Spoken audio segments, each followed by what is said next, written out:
কোথায় আওয়ামী লীগের পেটুয়া বাহিনী, হেলমেট বাহিনী, পুলিশ বাহিনী? আয় আয়। এখন পুলিশ সেনাবাহিনী তো আর চলেছে না। হ্যাঁ, নীরবতা ভূমিকা। সেনাবাহিনী নাই সেখানে, পুলিশ মামা নাই সেখানে। কে এত গরম দেখাছিস? আয় আয়।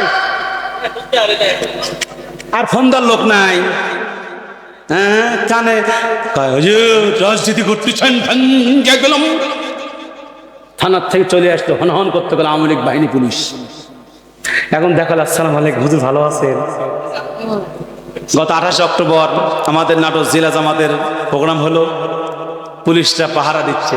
হুজুর চালান, আমরা আছি, আমরা থাকলো, এখন আমরা না থাকলো আমরা। আয় না, তোরা তো সামসাবাটা তেল মারা একটু বাদ যাবে না, ইঞ্চি ইঞ্চি হিসাব নেওয়া হবে। কারা জামাত বিএনপি নেতাদেরকে গুম করেছে, কারা জামাত বিএনপি নেতাদের পা ভেঙেছে, কারা জীবন কেড়ে নিয়েছে, তালিকা তৈরি হচ্ছে, ওদেরকে হিসাবের কাজ করে আনা হবে ইনশাআল্লাহ। দাও নাই, আমি কিন্তু তোমার বিয়ে করতে আসি নাই, আমার গায়ে বরের পোশাকও নাই, হাতিও নাই, তুমি আমার গলা মালা কেন পরাইলা?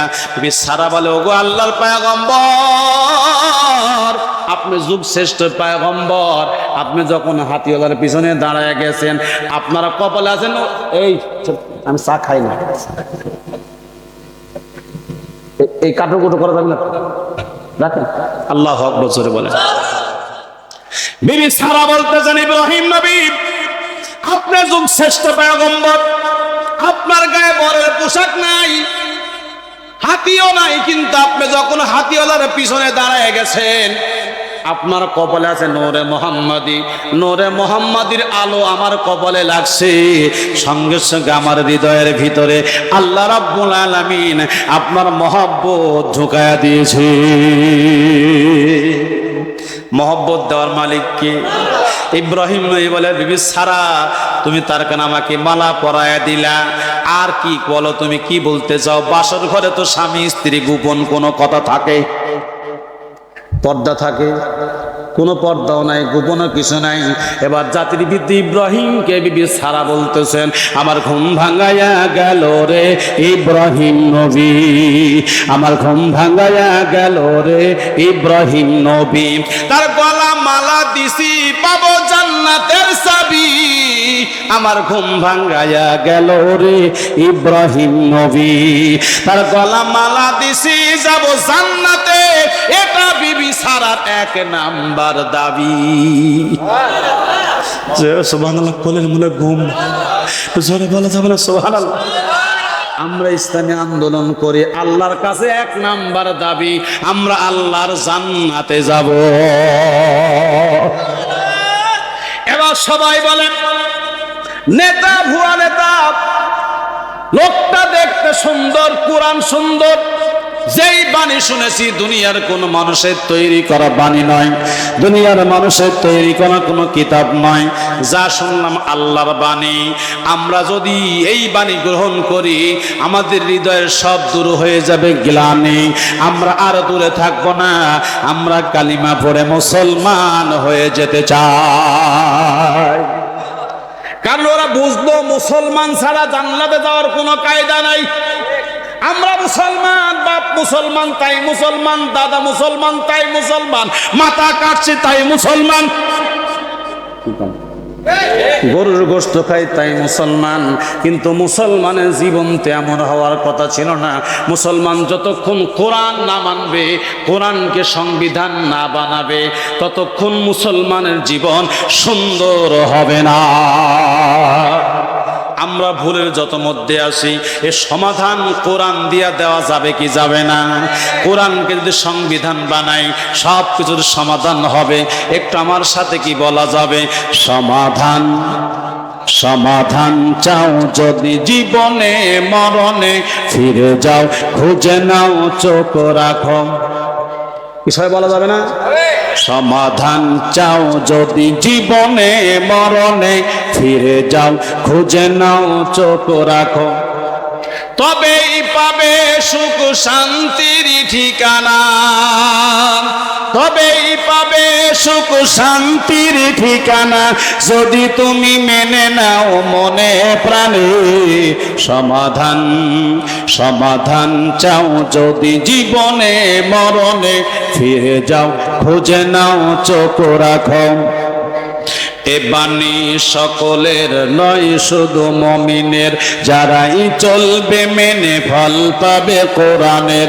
এ বাণী সকলের নয় শুধু মুমিনের, যারাই চলবে মেনে ফল পাবে কোরআনের।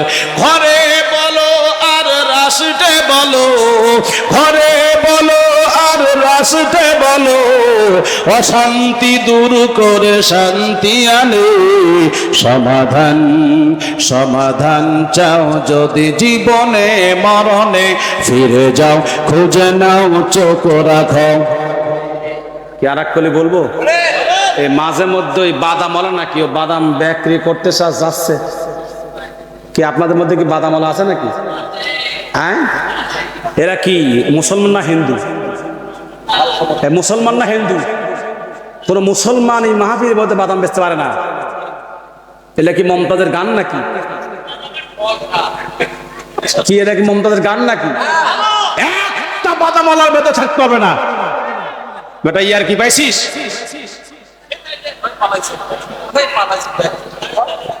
হ্যাঁ, ডিস্টার্ব করা জায়গা পাও না। মনে কর হুজুর চোখে দেখা যায় নাকি? এরা কানা হুজুর নাকি? সব দেখে, কিছু বলছি না তাই। কি দোয়া করে দেবো? আর ঘন্টা খানে চলবে তো ইনশাল্লাহ। কারা কারা চলে যাবেন হাত তুলেন দেখি। বলছি কারা কারা চলে যাবেন তারা হাত তুলেন। কয়েকজন হাত তুলে ফেলছে। আল্লাহু আকবার, আল্লাহু আকবার। থাকবেন তো ইনশাআল্লাহ?